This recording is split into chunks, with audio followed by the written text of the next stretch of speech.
Здравствуйте! С вами Туркменюрт ТВ и я, Юлия Серебренник. Мы начинаем серию репортажей о коронавирусе в Туркменистане.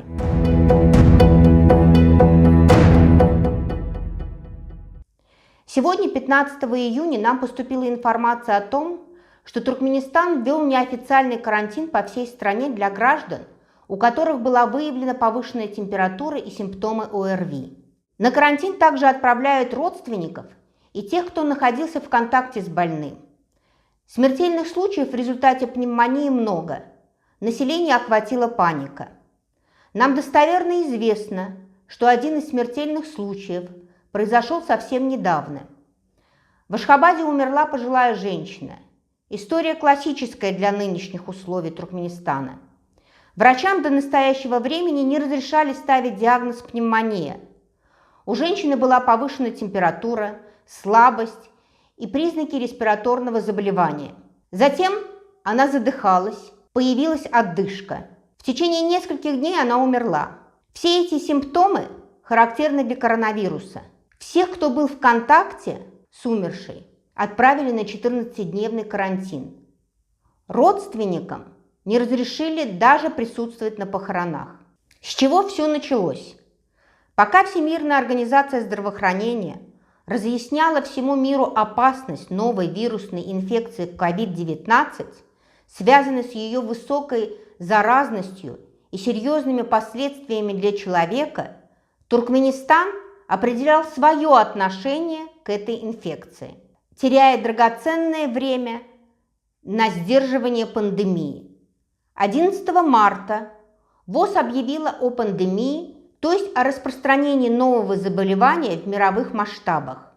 Однако вплоть до момента, пока Россия не поставила свои тесты Туркменистану, было невозможно подтвердить или опровергнуть наличие коронавируса в стране, поскольку уже много лет в Туркменистане практически нет специалистов, способных правильно провести лабораторные исследования, а в лаборатории нет реагентов.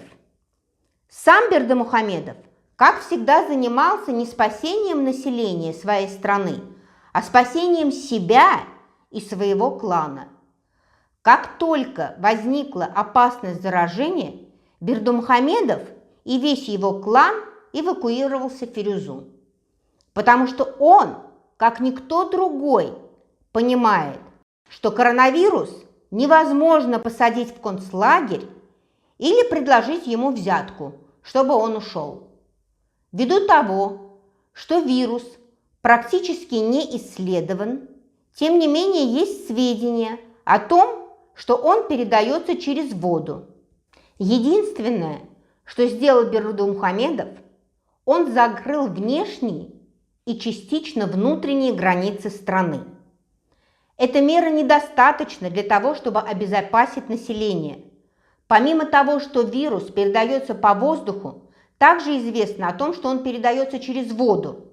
А Туркменистан ведь окружен странами, в которых эпидемиологическая ситуация остается напряженной. Что же происходило тем временем в реальном мире? По сообщениям наших источников, после поставки российских тестов были выявлены первые случаи COVID-19, но информация не была официально опубликована. На тот момент в мире было всего 3 страны, в которых официально не было зарегистрировано ни одного случая коронавируса.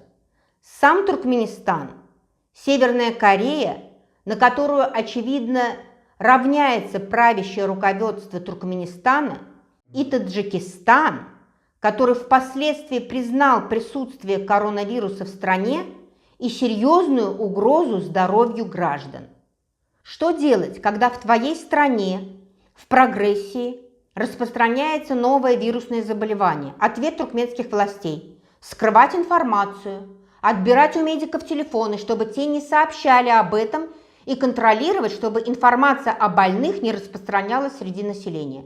Запрещать носить маски, в то время как опыт разных стран подтверждает их эффективность и необходимость.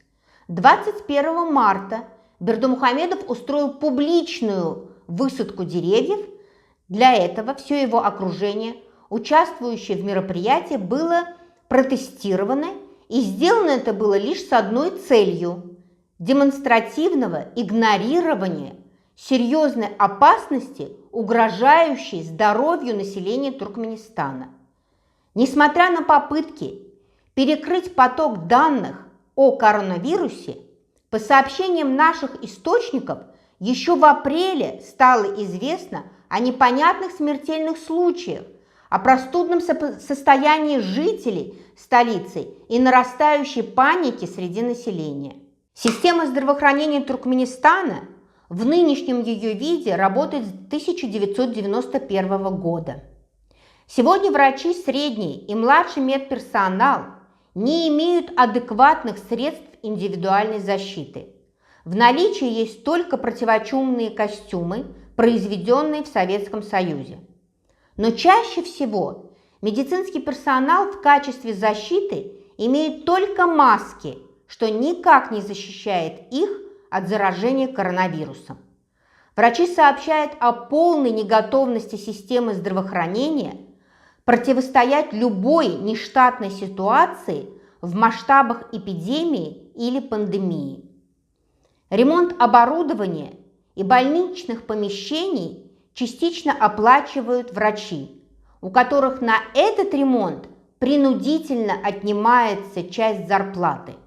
Аппараты ИВЛ старого советского образца РО-6, их еще называют рожки, не хватает или просто нет одноразовых медицинских принадлежностей, таких как медицинские перчатки, маски, зонды Блэкмора, мочевые катетеры, дренажные трубки.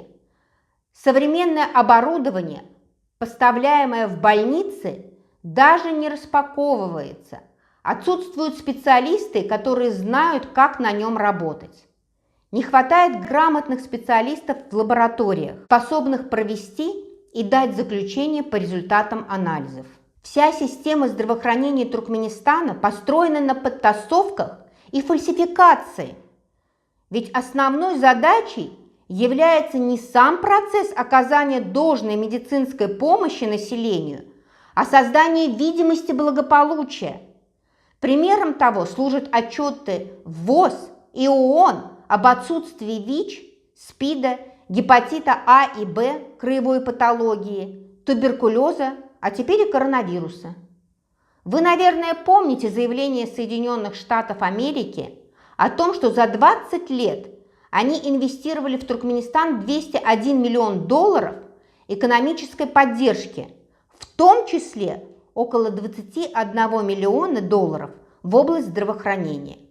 А в апреле Соединенные Штаты Америки выделили в виде медицинской помощи для оказания поддержки в подготовке лабораторных систем, активизации поиска случаев заболеваний и эпидемиологического надзора, поддержки технических экспертов для реагирования и обеспечения готовности, информирования о рисках и многого другого, в общей сложности еще на 920 тысяч долларов. Туркменская сторона поспешила опровергнуть заявление, заявив, что никаких инвестиций в систему здравоохранения не было. Все покупалось за счет Туркменистана. То есть, по сути, 21 миллион долларов осел в чьих-то карманах. Туркменистан все еще готовится к визиту Всемирной организации здравоохранения. Хотя ВОЗ официально запросила въезд еще весной 2020 года, усомнившись в уж очень оптимистической картине по коронавирусу. Во всем мире коронавирус есть, а в Туркмении коронавируса нет. Мы говорили с врачами из всех 5 вилаятов, и вот что мы узнали. Врачам запрещено ставить диагноз пневмония. Первичным диагнозом идет сердечно-сосудистая патология. Диагноз пневмония идет как сопутствующий. Не подтвердить, не опровергнуть диагноз коронавируса они не могут. Тестов нет. Лаборатории таких анализов и исследований не проводят. По сообщениям источников, в первую очередь будет организовано посещение Всемирной организации здравоохранения инфекционной больницы. Всех больных, у которых есть подозрение на ОРВИ или наличие пневмонии, переведут в другие клиники. Скорее всего, комиссии для успокоения будут продемонстрированы заранее проверенные люди, у которых вирус выявлен не будет. С вами был COVID Report Туркменистан. У нас всегда есть информация. Следите за новостями, подписывайтесь на наш канал в YouTube и Телеграме. Берегите себя.